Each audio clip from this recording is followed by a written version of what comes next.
어제 아브라함에 이어서 오늘은 노아의 믿음에 대해서 나누려고 합니다. 노아 하면 생각나는 거 있으세요? 방주. 이 전체 길이가 144m.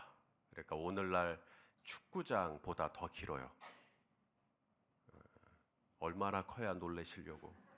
축구장보다 더 길어요. 물론 폭은 좁죠.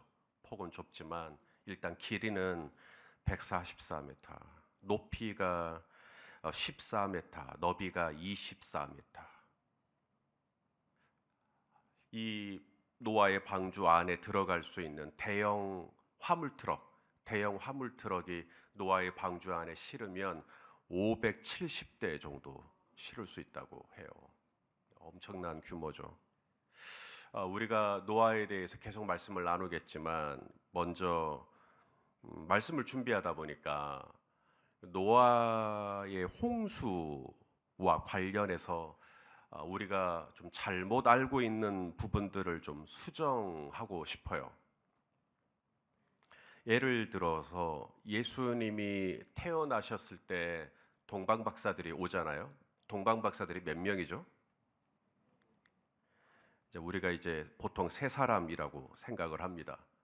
왜냐하면 예수님께 와서 드린 예물이 황금과 유향과 몰약 세 가지. 그러다 보니 동방박사는 세 사람이다. 동방박사 세 사람 이렇게 생각을 하는데 성경에는 그냥 동방박사들이라고만 나오지 세 사람이라고는 하지 않아요. 어쩌면 동방박사들은 더 많았을 수도 있고, 뭐 두 사람이었을 수도 있고. 또한 이 동방박사들이 아기 예수님께 와서 경배를 했다, 예물을 드렸다.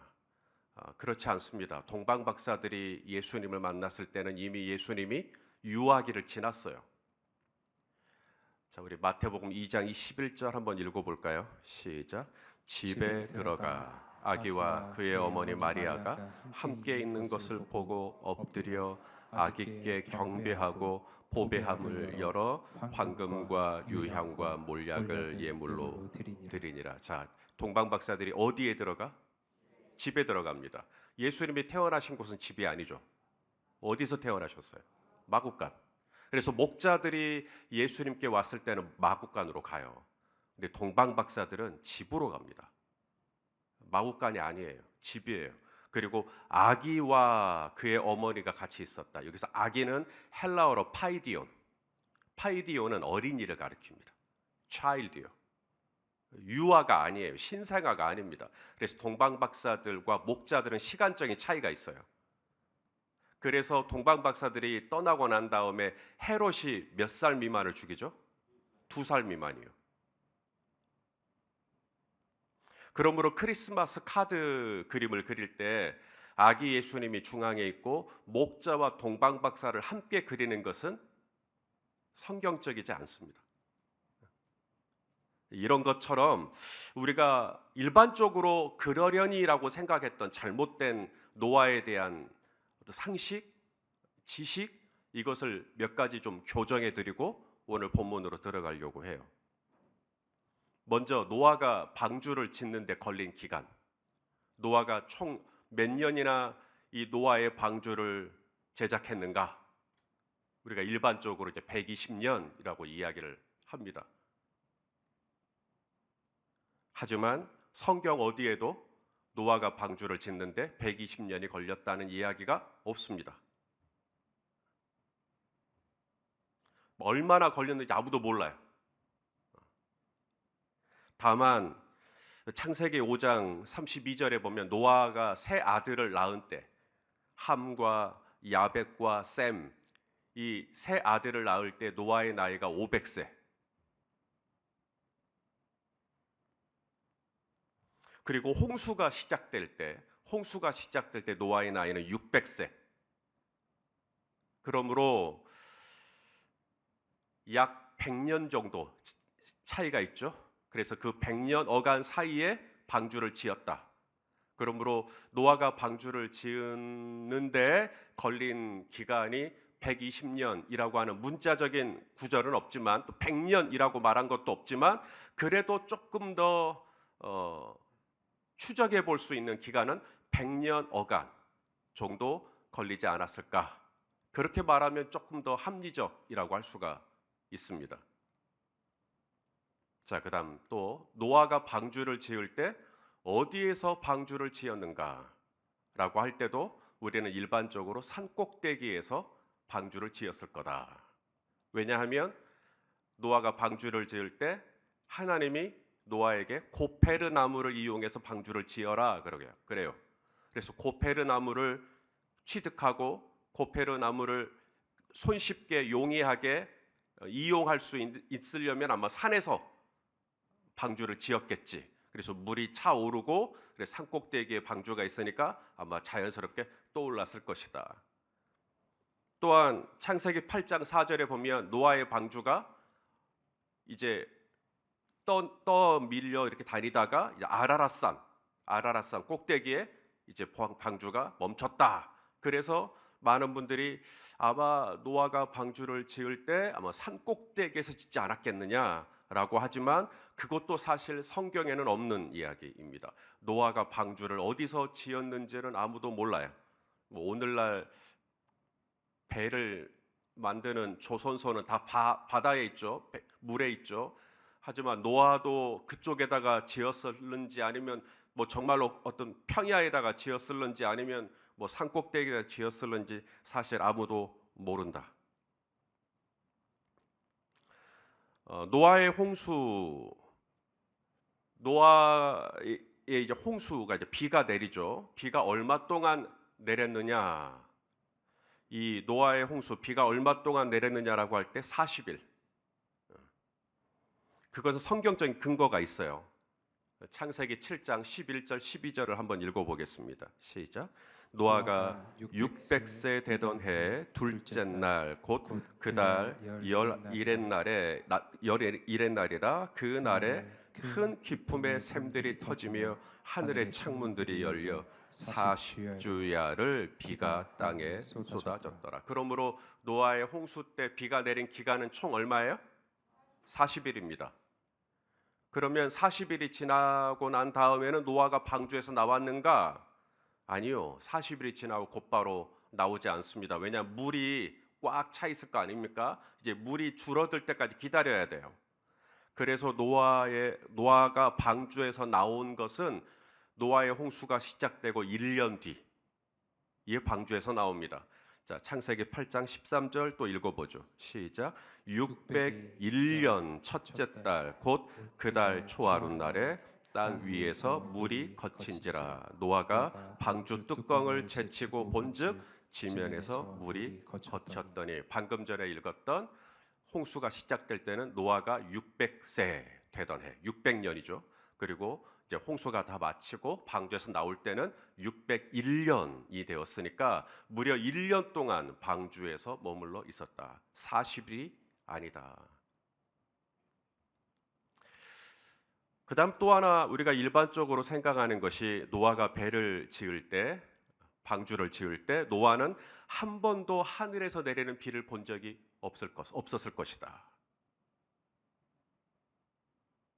그렇게 생각할 수 있는 성경 구절이 있습니다. 창세기 2장 5절 말씀 한번 보시죠. 시작. 여호와 하나님이 땅에 비를 내리지 아니하셨고 땅을 갈 사람도 없었으므로 들에는 초목이 아직 없었고 밭에는 채소가 나지 아니하였으며. 한 번도 하나님은 비를 내리신 적이 없었다. 그러므로 노아는 비라는 자연 현상을 이해하지도 못하고 내가 비를 내릴 거다라고 하나님 말씀하셨을 때 비가 뭐예요? 라고 대답했을 수 있다. 하지만 최근에 과학자들 사이에서는 노아의 시대에도 분명 비가 있었을 것이다. 노아가 비를 이해하지 못했다면 하나님의 비를 내리겠다라는 단어를 쓰지도 않았을 것이다. 그리고 이 비라는 게 왜 생기는 거죠? 땅에 지열이 높아지면서 수증기가 생겨서 구름을 형성하고 그래서 비를 내리는 거잖아요. 그래서 이 지구의 이 물 순환의 가장 기본적인 에너지가 비인데 분명히 노아의 시대에도 지역적으로는 분명히 비가 있었을 것이다. 다만 분명히 노아가 몰랐던 거 하나, 비라는 것은 노아가 알았을 수도 있고 몰랐을 수도 있고, 하지만 노아가 정말 몰랐을 것 하나, 그것은 홍수라는 단어예요. 홍수. 이 비가 내리는 건 경험을 했다 손 치더라도 이 비가 너무 많이 내려가지고 이 물에 잠겨버리는 거예요. 이건 노아가 한 번도 경험해 보지 못한, 어디서 들어보지도 못한, 어디서 배워보지도 못한 홍수가 뭐예요? 라고 할 수 있는. 그래서 오늘 본문의 히브리서 기자가 이렇게 말합니다. 히브리서 11장 7절, 오늘 본문이죠. 읽어볼까요? 시작. 믿음으로 노아는 아직 보이지 않는 일에 경고하심을 받아 경외함으로 방주를 준비하여. 보이지 않는 일에 경고를 받았다. 한 번도 본 적이 없는 경고. 그게 뭔지 몰라요. 경고를 하시는데 그게 뭔지를 몰라요. 그런데도 이걸 내가 경고로 받아들일 수 있겠는가? 그게 노아의 믿음이에요. 우리 성도님들은 혹시 태양풍 폭발이라는 것을 아시는지 모르겠습니다. 태양이 지금도 이글이글 타고 있잖아요. 태양에서 엄청나게 많은 활동들이 일어나고 있고, 이 태양에서 가장 활발한 에너지가 분출되는 주기가 11년 주기로 계속해서 이렇게 뜨거운 에너지, 아주 엄청난 에너지들이 계속해서 나오고 있는데, 이 태양의 뜨거운 가스가 이제 한 번씩 분출이 된다라는 거죠. 가스가, 그걸 플리즈마라고 합니다. 태양이 어느 날 뜨거운 가스를 후 하고 이제 폭풍을 일으키는 것이죠. 그러면 이 플리즈마라고 하는 이 태양의 뜨거운 에너지 가스가 수백 킬로, 시속 수백 킬로의 속도로 지구로 와요. 우리 지구에 영향을 미친다는 거예요. 이게 실제로 있었어요. 1859년에 이미 한 번 있었고, 2012년에도 한 번 있었는데, 2012년에는 다행히 이 태양풍 폭발이 지구를 비껴갔어요.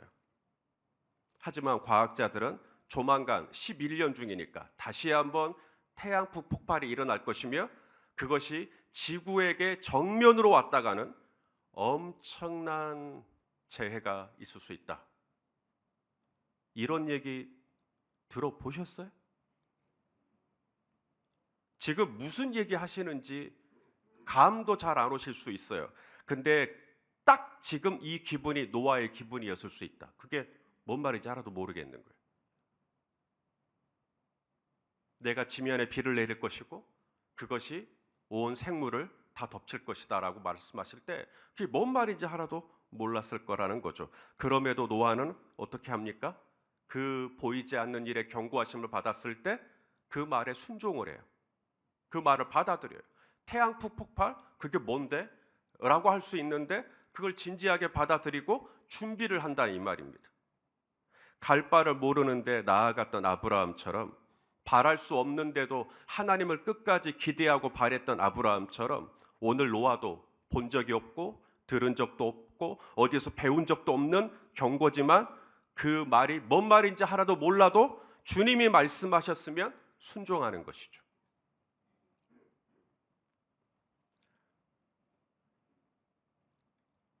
히브리서 기자는 말합니다. 하나님을 경외함으로 방주를 준비했다. 하나님을 경외함으로. 오늘 믿음의 유산 두 번째 시간입니다. 우리가 유산으로 받은 이 믿음이라는 것이 뭐냐? 우리가 아브라함에게 받은 믿음의 유산, 바랄 수 없는 중에 바라는 믿음의 유산. 이제 오늘은 노아에게 받은 믿음의 유산. 노아에게 받은 믿음의 유산은 뭐냐면 보이지 않는 일에 경고하심을 받는 거죠. 한 번도 내가 본 적이 없고 내가 어디서 배운 적도 없고 어디서 들어본 적도 없지만 그럼에도 주님이 말씀하셨으면 내가 그걸 진지하게 받아들이는 것이죠. 바로 그 믿음. 하나님을 경외하는 믿음. 하나님을 경외한다라는 것은 모든 성경의 기본이죠. 지혜의 근본이고 지식의 근본이고 그거 다 알아요. 우리로 하여금 하나님을 온전히 경외하지 못하도록 우리를 회방하는, 저항하는 또 하나의 힘이 있어요. 하나님을 경외해야 하는데 그게 근본이니까. 그래서 하나님을 경외해야 하는데 하나님을 경외하지 못하도록 막는 또 다른 파워가 있는데 그게 바로 사람을 경외해 버리는 거예요. 사람을 두려워하는 것이죠. 자, 잠언 29장 25절 말씀입니다. 읽어보시죠. 시작. 사람을 두려워하면 올무에 걸리게 되거니와 여호와를 의지하는 자는 안전하리라. 자, 두 가지 힘이 대치되고 있어요. 사람을 두려워하는 힘, 여호와를 의지하는 힘. 그래서 하나님을 의지한다, 하나님을 경외한다라고 할 때 이것을 가로막는, 우리로 하여금 하나님을 온전히 의지하지 못하도록, 하나님을 온전히 경외하지 못하도록 하는 또 하나의 저항하는 힘이 바로 사람을 신경 쓰는 거예요. 사람을. 우리는 사회적인 동물이에요. 사회적인 존재입니다. 그래서 우리는 늘 사람의 평가, 사람의 생각에 신경을 써요. 저 사람들이 나를 뭐라고 생각하나, 평판, 여론, 무척 신경이 쓰이죠. 어린아이, 아이가 어리면 부모님을 신경 써요. 부모님이 좋아하나, 부모님이 싫어하나. 아이가 크면 사춘기 지나면 이제 친구들이 신경 쓰여요. 저 친구가 나한테 뭐라고 하나, 저 친구는 나를 뭐라고 생각하나. 회사에 들어갔더니 이제는 또 동료와 또 상사가 또 신경이 쓰여요. 내가 상사의 마음을 거스르는 것은 아닌가. 그래서 상사가 됐어요. 상사가 되면 또 부하 직원이 또 두려워요. 이처럼 계속해서 우리는 사람을 두려워해요. 노아가 고페르 나무를 이용해서 방주를 짓는다. 사람들이 어떻게 반응했을 것인가? 노아에게. 사람들이 축구장 경기보다 더 큰, 엄청나게 큰 배를 만드는 노아를 보면서 어떻게 이야기를 했을 것인가? 미친놈이라는 얘기는 뭐 예수님도 미친놈이라는 얘기 들었으니까 노아도 그런 얘기 분명히 들었을 거예요. 심지어 예수님은 귀신 들렸다는 얘기까지 들었죠. 어쩌면 노아에게 사람들이 저 사람은 어디 귀신에 쓰인 것 같다라는 얘기를 들었을지도 모르겠어요. 노아가 방주를 지을 때 모두가 다 찬성한 거 아니고, 모두가 호의적이었던 것도 아니고, 사람들의 평가, 사람들의 이야기, 사람들의 수군거림 얼마나 많이 신경이 쓰였을 것인가. 그런데 사람을 두려워하지 아니하고 사람의 생각, 사람의 의견 이래 신경 쓰지 아니하고 노아는 하나님을 경외함으로 방주를 지었다. 보이지 않는 일에 경고하심을 받아 하나님을 경외하는 마음으로 끝까지 방주를 지었다. 이게 노아의 믿음이고 우리는 이 믿음을 유산으로 물려받은 것을 믿으실 수 있기를 바랍니다. 요셉은 날마다 시험을 받았다 그랬어요. 보디발의 아내가 이 젊은 요셉을 계속해서 시험하는 것이죠. 요셉은 그 시험을 극복합니다. 요셉이 그 시험을 이길 수 있었던 것은 바로 사람을 두려워하는 마음이 아니라 하나님을 경외하는 믿음 때문에 그래요. 자, 창세기 39장 9절이요. 시작. 이 집에는 나보다 큰 이가 없으며 주인이 아무것도 내게 금하지 아니었어도 금한 것은 당신뿐이니 당신은 그의 아내임이라. 그런즉 내가 어찌 어찌 이 이 큰 큰 악을 행하여 누구에게? 하나님께 죄를 지으리이까. 눈에 보이는 건 보디발의 아내, 보디발. 사람의 힘이죠. 파워죠. 능력이죠. 거기에 내가 긴장할 수 있단 말이죠. 근데 요셉은 사람의 파워나 사람의 권력이나 사람의 능력이나 이게 아니라 보이지 아니하는 하나님을 더 두려워하는 것이죠. 그래서 그 시험을 이깁니다. 다윗도 마찬가지. 다윗이 얼마나 이 사울 왕에게 죽음의 이 위협을 많이 받았죠. 수금을 연주하고 있으면 이 사울 왕이 갑자기 악신이 들려서는 이 다윗을 벽에 박아버리겠다고 단창을 던진 것이 2번 있었어요.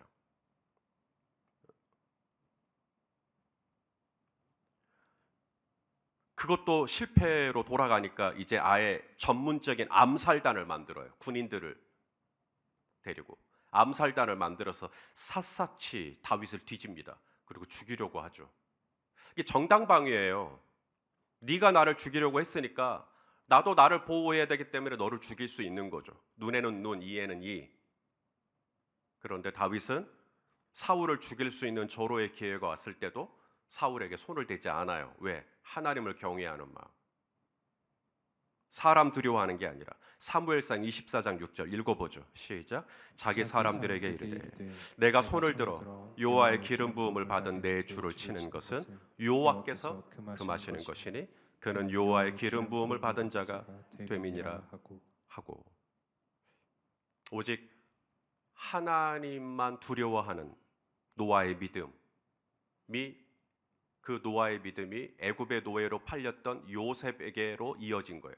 그래서 그 요셉의 믿음이 이제는 또다시 다윗에게로 이어진 것이죠. 그리고 다윗의 믿음이 예수 그리스도를 통하여 오늘날 저와 여러분에게까지 유산으로 온 줄로 믿습니다. 우리 안에 여전히 사람에 대한 두려운 마음이 있을 수 있어요. 사람들이 나를 뭐라고 생각하는가 늘 신경이 쓰이시죠. 그것 때문에 마음이 괴롭고 잠도 못 이루실 때도 있으실 겁니다. 하지만 저와 여러분이 유산으로 받은 이 믿음은 본래 사람 두려워하는 믿음이 아니에요. 우리가 유산으로 받은 이 믿음은 사람 두려워하는 믿음이 아니라 하나님을 두려워하는 믿음입니다. 한 번도 본 적이 없는 경고라 할지라도 하나님이 말씀하셨으면, 하나님이 손대지 마, 기름 부음 받은 자야, 그러면 하나님 말씀에 순종하는 것이, 고페르 나무로 방주를 지어 왜요? 뭐 때문에요? 따지고 묻는 게 아니라 하나님이 말씀하셨으면 아멘 하고 수십 년, 아니 100년이 걸려도 방주를 짓는 것이죠. 하나님이 말씀하셨으면 너는 내 주인의 아내를 건드리지 마, 그러면 어찌하든지 손을 대지 않는 것이죠. 하나님의 말씀대로 주인의 아내에게 손을 대지 아니했던 요셉은 오히려 성추행범이 돼서 감옥에 들어가게 됩니다. 하나님을 경외한 삶을 살았던 결과에 하나님께 기름 부음 받은 자를 손대지 않겠다고 했던 다윗은 오히려 유대 광야로 더 쫓겨났어요. 여기까지만 보면 사람 두려워하지 아니하고 하나님을 경외한 사람의 결과가 더 비참해지는구나, 그렇게 얼른 속단을 해버리기가 쉬운데 여러분, 끝날 때까지 끝난 게가 아니에요. 요셉은 결국 애굽의 총리가 돼요. 그리고 요셉 혼자만 구원받는 게 아니라 요셉의 가족, 야곱의 가족 전부 다 구원을 받게 해요. 다윗도 마찬가지예요. 이스라엘의 나라가 되어 많은 사람을 구원받게 해요. 노아도 마찬가지예요. 노아도 끝내 방주를 만들어 그의 가족을 다 구원받게 했다. 자, 오늘 본문 7절을 다시 한번 결론적으로 읽습니다. 시작. 믿음으로 노아는 아직 보이지 않는 일에 경고하심을 받아 경외함으로 방주를 준비하여 그 집을 구원하였으니 이로 말미암아 세상을 정죄하고 믿음을 따르는 의의 상속자가 되었느니라. 우리가 사람 신경 쓰이고 사람 두려워하는 마음 때문에 하나님을 온전히 경외하지 못하고 또 이리 흔들리고 저리 흔들릴 수 있지만, 그럼에도 내가 하나님을 더 두려워해야지, 내가 하나님 뜻대로 살아야지 라고 결정하면 잠시 잠깐은 손해보는 것 같을지라도, 잠시 잠깐은 내게 위기가 오는 것 같을지라도 이 모든 것을 공의로 판단하시는 하나님은 주님의 때에 주님의 방법으로 하나님은 저와 여러분을 통하여서 하나님의 역사를 이루어 주실 것을 믿으시기를 바라요. 그리고 내가 그렇게 순종했을 때, 내가 하나님을 더 경외하는 믿음으로 하나님 앞에 나아가기로 결정했을 때, 요셉이 그의 가족을 구원하고 다윗이 그의 민족을 구원하며 그리고 노아가 그 집을 구원하였던 것처럼 오늘 나의 이 작은 순종, 하나님을 경외하는 편을 선택했던 나의 이 선택이 내가 사랑하는 사람들을 구원에 이르게 하는 하나님의 방법으로, 하나님의 통로로 써주실 줄로 믿습니다. 그러므로 사랑하시는 여러분, 오늘 아침에 우리가 기도할 때, 우리가 어제 기도할 때는 아브라함의 믿음으로 기도했어요. 갈 바를 모르겠고 정말 내가 바랄 수 없지만, 기대할 수 없지만 그럼에도 주님을 끝까지 바라는 믿음으로 살게 하소서. 자, 오늘은 노아의 믿음으로 기도하는 거예요. 한 번도 본 적이 없는 경고라 할지라도 하나님을 경외하는 마음으로, 사람 신경 쓰는 것이 아니라 오직 하나님을 경외하는 마음으로 내가 어찌 이 큰 악을 행하리이까? 나는 절대로 손대지 않겠습니다. 하나님 경외하는 마음으로 방주를 지었을 때 하나님이 저와 여러분의 가정을 구원하여 주실 줄로 믿습니다. 이 믿음 가지고 오늘 아침에 기도의 자리로 나아가는 저와 여러분 되시기를 주의 이름으로 축원합니다. 기도하시겠습니다. 존귀하신 하나님, 아브라함의 믿음에 이어 오늘은 노아의 믿음을 우리에게 유산으로 주신 것을 진심으로 감사합니다. 우리가 세상을 살면서 얼마나 사람들의 시선과 사람들의 이야기에 신경을 쓰는지 모르겠습니다. 주여, 내가 사람을 두려워하는 마음으로 올무에 걸려버리는 것이 아니라 하나님, 오직 하나님을 중심으로 삼고 하나님만 바라보고 하나님만 경외하는 마음으로 하나님, 내가 이 믿음을 잘 유지할 수 있도록 우리 하나님, 우리를 붙잡아 주시옵소서. 예수님의 이름으로 기도하옵나이다. 아멘.